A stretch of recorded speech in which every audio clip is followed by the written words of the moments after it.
चलिए ब्रेक के बाद आपका स्वागत है और आज बात करेंगे जेएसडब्ल्यू एनर्जी के मैनेजमेंट से। क्वार्टर 4 में कंपनी की आय 41% और एबिटा में 87% की ग्रोथ देखने को मिली है। मार्जिन में भी देखें तो बढ़त है, हालांकि मुनाफे में 9% की गिरावट देखने को मिली। नतीजे और ग्रोथ आउटलुक पर बात करने के लिए हमारे साथ जुड़ रहे हैं कंपनी के joint MD and CEO Sharad Mahendra. Sir, show में स्वागत है आपका, नमस्कार। और मैं देख रहा हूं कि क्वार्टर 4 के नंबर्स वैसे तो ग्रोथ बहुत बढ़िया है यहाँ पर देखने को मिली, मुनाफे के आंकड़ों में कुछ एडजस्टमेंट है, लेकिन अगर आप पूरा FY26 देखें तो ये साल थोड़ा सा बेहतरीन देखने को मिला, क्योंकि FY26 कंपनी के लिए एक टर्न अराउंड पॉइंट है। रेवेन्यू, एबिटा, पैट हर लिहाज से ग्रोथ बहुत ज़बरदस्त देखने को मिली है। क्या खास रहा पूरे साल की परफॉर्मेंस में और क्वार्टर 4 की हाईलाइट्स क्या रही हैं? यस, हमारा इस साल का जो एबिटा ग्रोथ है वो 81% का है।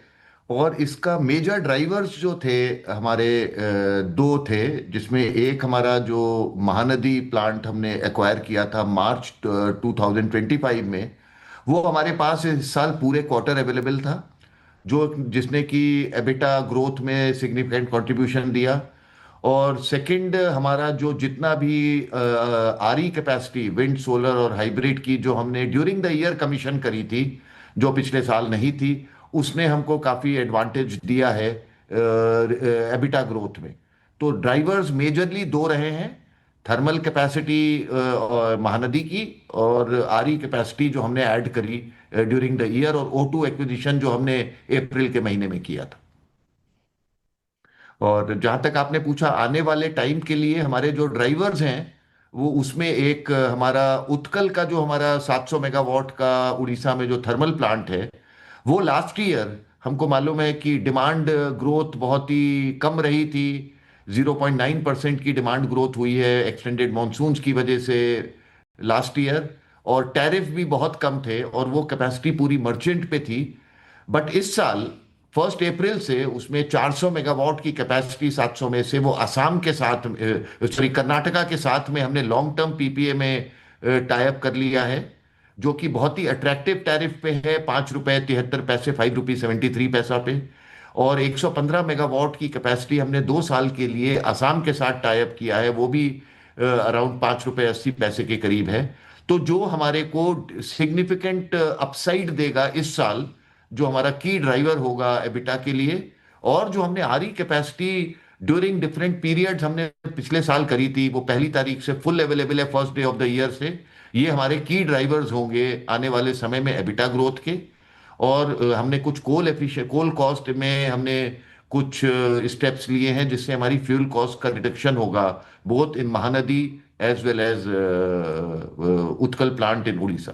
तो ये हमारे की ड्राइवर्स हैं आगे के लिए भी।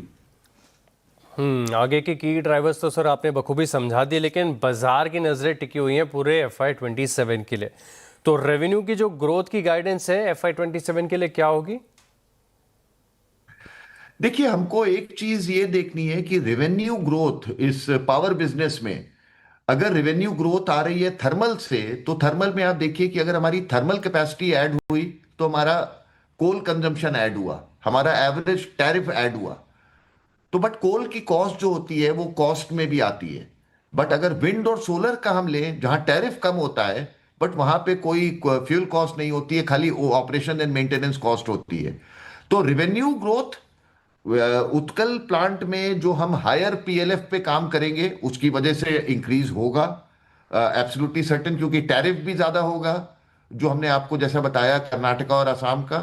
और ऑल्सो ज्यादा पीएलएफ पे प्लांट चलेगा, तो इसलिए डेफिनेटली रेवेन्यू की उसमें इंक्रीज आएगी।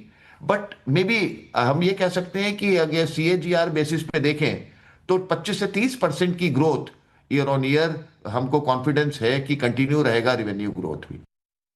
बढ़िया रेवेन्यू ग्रोथ यहाँ पर देखने को मिल सकती है। लेकिन सर, एक बहुत ही इंटरेस्टिंग स्प्लिट आपने हमें समझाया अभी फिलहाल थर्मल और रिन्यूएबल में, क्योंकि ओवर द ईयर्स देखें तो इस कंपनी ने अपने आप को बहुत ट्रांसफॉर्म किया है।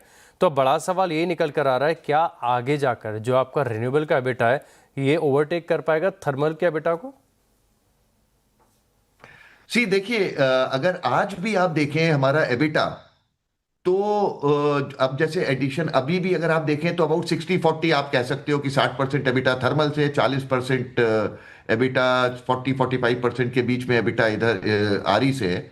बट अब जैसे इस साल हम जो भी कैपेसिटी एडिशन कर रहे हैं majorly everything is coming from RE. इस साल अगर हम 3 गीगावाट की कैपेसिटी ऐड करेंगे तो आरई में कैपेसिटी बढ़ेगी।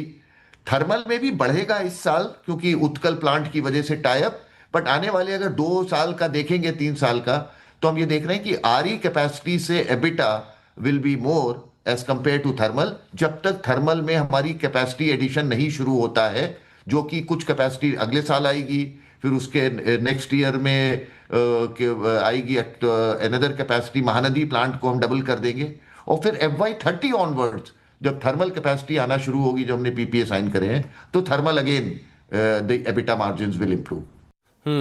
FY26 में, क्योंकि जैसे शो की शुरुआत में हम डिस्कस भी कर रहे थे कि साल काफ़ी बेहतरीन रहा है, 2.6 गीगावाट के आसपास की कैपेसिटी आपने FY26 में ऐड की, लेकिन कंपनी के प्रेजेंटेशन ये बताते कि 2030 तक लक्ष्य है आपका 30 गीगावाट और ऐड करने के लिए। तो क्या ये ऑन ट्रैक है? क्या अभी तक की परफॉर्मेंस इंप्रूवमेंट यहाँ पर देखने को मिली है?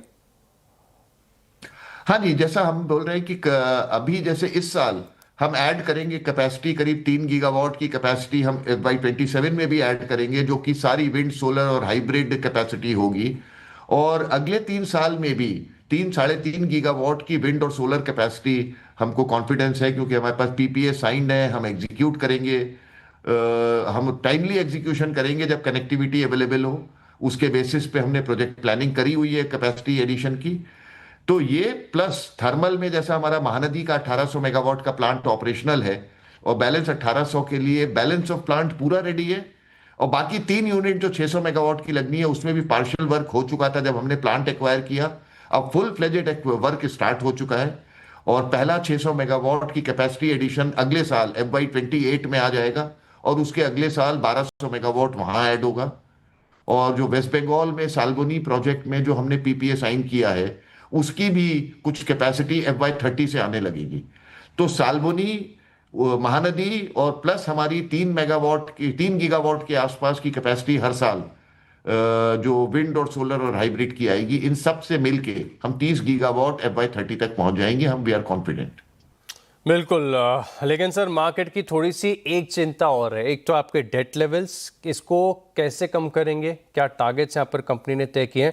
और साथ में केपेक्स के ऊपर भी मार्केट बड़ी कड़ी नजरें बना के रखा है, चाहे FY27 के लिए देखें या फिर और आगे आने वाले साल में FY28। क्या प्लान है सर कंपनी के?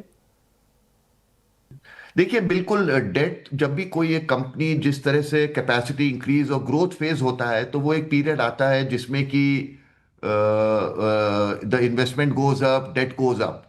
बट हमारे अपने गार्ड रेल्स हैं। अगर हम इस साल का भी डेट देखें, हमने जो ये साल एंड किया है, इस साल के एंड पे हमारी जो टोटल डेट है वो करीब 65,300 करोड़ की है। अगर हम उसमें से 17,300 करोड़ के करीब जो हमारा वर्क इन प्रोग्रेस है, जो प्रोजेक्ट्स अब कमीशन होंगे और हमको रेवेन्यू स्टार्ट करेंगे, रेटिंग एजेंसीज भी ऐसे ही देखती हैं, अगर हम वो हटा दें तो हमारा नेट डेट टू एबिटा इस समय 5.2 है। वो जो कि हमारी अपनी जो गार्ड रेल्स हैं, रेटिंग एजेंसीज की गार्ड रेल है बिटवीन 5 and 5.5। तो हमको ये फील है कि वी आर कंफर्टेबल। बट अगर हमको ग्रोथ एक्सेलरेट करना होगा, आगे कुछ करना होगा, और हमको अगर उसके लिए इक्विटी रेज भी करना है, इसके लिए हम ऑलरेडी बोर्ड से और शेयर होल्डर से अप्रूवल ले चुके हैं। जब भी हमको ठीक लगेगा कि हमको इक्विटी रेज करनी है to maintain the growth rate, हम उसके लिए भी रेडी रहेंगे राइट टाइम पे।